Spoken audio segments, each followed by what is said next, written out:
ഇന്ന് കണ്ട പടം ഒരു മിനിറ്റിന് പേരാലോചിക്കട്ടെ. അയ്യോ അങ്ങനെയൊന്നുമില്ല. കുറച്ചധികം സ്റ്റോപ്പേഴ്സ് ആയതുകൊണ്ട് എനിക്ക് എത്ര സ്റ്റോപ്പേഴ്സ് ഇല്ല, സമ്മതിക്കില്ല. 29ാമത് IFFKയുടെ 5ാം ദിവസമാണിന്ന്. അപ്പം വിവിധ മേഖലയിലുള്ളവർ, സ്റ്റുഡൻസ്, അങ്ങനെ ഒരുപാട് പേര് സിനിമ കാണാൻ എത്തുന്നുണ്ട്.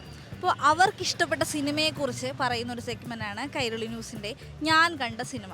ആ ഞാൻ കണ്ട സിനിമയെക്കുറിച്ച് നമുക്ക് അവരോട് ഓരോരുത്തരായിട്ടും ചോദിച്ചറിയാം. അപ്പോൾ ഓക്കെ, തിരക്കിയിട്ട് വരാം. ടൈലർ സിനിമ കണ്ടു. ടൈലർ സിനിമ കോൺക്ലേവ് കണ്ടു. കോൺക്ലേവ് അതിൻ്റെ കളർ പാലറ്റും സംഭവമൊക്കെ ഭയങ്കര രസമായിരുന്നു. ഫ്രെയിമിങ്ങും ഞാൻ ഫെമിനിറ്റി ഫാത്തിമ അത് കണ്ട് നെക്സ്റ്റിന് വെയിറ്റ് ചെയ്യാം.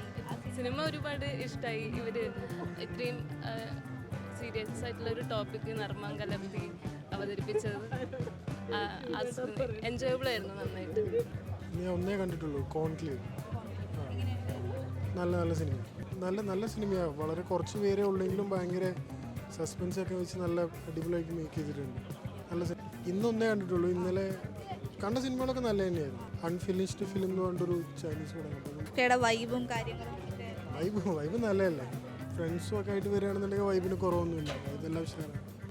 കോൺക്ലേവ് കണ്ടു ഉച്ചയ്ക്ക്. നല്ലതായിരുന്നു, നല്ല മൂവിയാണ്. വാറ്റിക്കാൻ സിറ്റിയും അതിനെ പറ്റിയിട്ടൊക്കെ. ദ വിറ്റ്നസ് എന്ന് പറയുന്ന മൂവിയാണ് പേരിസ് പ്ലക്സിൽ കണ്ടത്. സ്ത്രീകൾ മെയിൻ ഫ്രെയിമിലോട്ട് ഇറങ്ങുന്നതിനെ സംബന്ധിച്ചുള്ള ഒരു മൂവിയാണ്. നന്നായിട്ടുണ്ടായിരുന്നു. ഇന്ന് ഫെമിനിറ്റി ഫാത്തിമ കണ്ടു. അത് പേര് സൂചിപ്പിക്കുന്ന പോലെ തന്നെ ഒരു വുമൺ ഓറിയൻറ്റഡ് സിനിമയാണ്. പിന്നെ രാവിലെ memories of A burning body കണ്ടു. അതും ഒരു ഫെമിനിസ്റ്റിക് യൂറോപ്യൻ മൂവിയാണ്. ഫെമിനിസ്റ്റിക് മൂവി തന്നെയാണ്. നല്ല ഒരു സാറ്റൈറിറ്റിക് ഒരു ആക്ഷേപഹാസ്യ രീതിയിലാണ് എടുത്തിരിക്കുന്നത്. നന്നായിട്ട് എടുത്തിട്ടുണ്ട്. എല്ലാ ടൈപ്പ് ഓഡിയൻസിനെയും സാറ്റിസ്ഫൈ ചെയ്യുന്ന ഒരു പടമായിരിക്കും. തിയേറ്റർ റിലീസ് ഉണ്ടായാലും എന്തായാലും ഹിറ്റാവുന്ന തന്നെയാണെന്ന് തോന്നുന്നു. ഫേവറേറ്റ് കേക്ക് ഇഷ്ടപ്പെട്ടു. രാവിലെ അതായിരുന്നു. അത് ഒരു നോർമൽ മൂവി, ഒരു ഫീൽ ഗുഡ് മൂവി. അത് കൊള്ളാം. അതിനുശേഷം അവിടെ തന്നെ ഏരീസ് പ്ലസ് തന്നെ കോൺക്ലേവ് എന്ന് പറഞ്ഞൊരു മൂവി ഉണ്ടായിരുന്നു. അതും ഒരു വെറൈറ്റിയാണ്. ഫെമിനിറ്റി ഫാത്തിമയാണ് ഞാൻ കണ്ടത്. എൻ്റെ ഒരു ഫ്രണ്ട് അസോസിയേറ്റ് ആയിട്ട് വർക്ക് ചെയ്ത പടമാണ്. അപ്പോൾ ഇത്തിരി എക്സൈറ്റഡ് ആണ് കാണാൻ വേണ്ടിയിട്ട്. ഫ്രണ്ട്സിലെല്ലാവർക്കും ഇഷ്ടപ്പെട്ടെന്ന് പറഞ്ഞുകൊണ്ട് നമ്മൾ കയറി കണ്ടായിരുന്നു. കണ്ടതിൽ എനിക്ക് മലയാള പടം കണ്ടതിൽ എനിക്ക് ബെറ്റർ ആയിട്ട് ഫെമിനിറ്റി ഫാത്തിമ തോന്നി. My favourite cake. പിന്നെ ഉച്ചയ്ക്ക് ടാഗോറിൽ ഹൃദമം. പിന്നെ അത് കഴിഞ്ഞിട്ട് ഫെമിനിറ്റി ഫാത്തിമ. മൂന്നും നല്ല സിനിമ. ഫേവറേറ്റ് കേക്കും ഫെമിനിറ്റി ഫാത്തിമയും എക്സ്പെഷ്യലി ഭയങ്കര വെരി ഗുഡ്.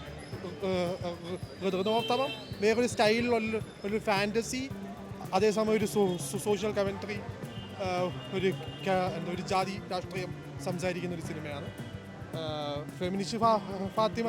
അതേസമയം മലയാളം സിനിമ ആയതുകൊണ്ട് തന്നെ കോമ്പറ്റീഷനുള്ള സിനിമയാണ്. വളരെ നല്ല രീതിയിൽ വളരെ സിമ്പിളായിട്ട് പറഞ്ഞാൽ ഗ്രേറ്റ് ഇന്ത്യൻ കിച്ചൻ്റെ ഒരു കുറച്ചുകൂടെ സർക്കാസ്റ്റിക് ആയിട്ടുള്ള, എന്നാൽ അതിൻ്റെ ലിമിറ്റ്സൊക്കെ ആ സിനിമയുടേതായ ഒരു ക്യാരക്ടറുള്ള ഒരു സിനിമയാണ്. മൈ ഫേവറേറ്റ് കേക്കും വളരെ ഫീൽ ഗുഡ് ആയിട്ടുള്ള ഒരു 80% സമയം ഭയങ്കര ഫീൽ ഗുഡ് ആയിട്ടുള്ള, അവസാനം നമുക്കൊരു ഷോക്കൊക്കെ തരുന്ന, ഭയങ്കര കണ്ട് കഴിയുമ്പോൾ നമുക്ക് എവിടെയൊക്കെ റിലേറ്റ് ചെയ്യാൻ പറ്റുന്ന. ഭയങ്കര റിവ്യൂ ഉണ്ട്. ഇപ്പോൾ കൂടുതലിപ്പം ഫാസിൽ മുഹമ്മദായിട്ട് ഇപ്പം നമ്മൾ സംസാരിച്ചിരുന്നു. പുള്ളി ഭയങ്കര എക്സൈറ്റഡ് ആണ്. അപ്പോൾ എല്ലാവരും പറയുന്നത് തിയേറ്റർ റിലീസ് വന്നു കഴിഞ്ഞാൽ എന്തായാലും ഒരു ഹിറ്റ് ഉറപ്പാണെന്നാണ്. അങ്ങനെ തന്നെയാണോ തോന്നുന്നത്? ഫസ്റ്റ് സ്റ്റോറി കാണുമ്പോൾ ഒരു ഇഷ്ടപ്പെടുന്നില്ല. കാരണം ഇസ്ലാമോഫോബിക് ആയിട്ട് തോന്നുന്നത്. അപ്പോൾ ഫസ്റ്റ് ഇങ്ങനെ ഇഷ്ടപ്പെടുന്നില്ല.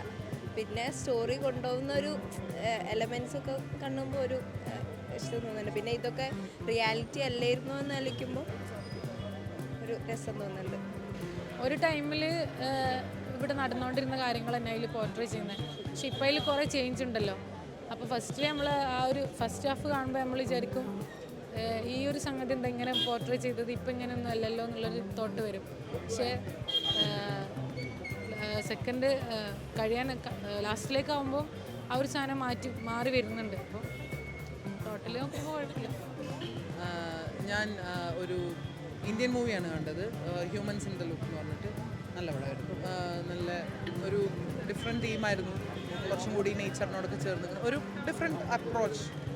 നല്ല പടമായിരുന്നു. റിതം ഓഫ് ദമാം എന്ന് പറഞ്ഞൊരു ഫിലിമാണ് കണ്ടത്. അത് ഭയങ്കര നൈസ് ഫിലിമായിരുന്നു. കാരണം കർണാടകയിലെ ഒരു ഗോത്ര ഫാമിലിയെ പറ്റി പറയുന്ന ഒരു പയ്യൻ്റെ ഒരു പടമായിരുന്നു.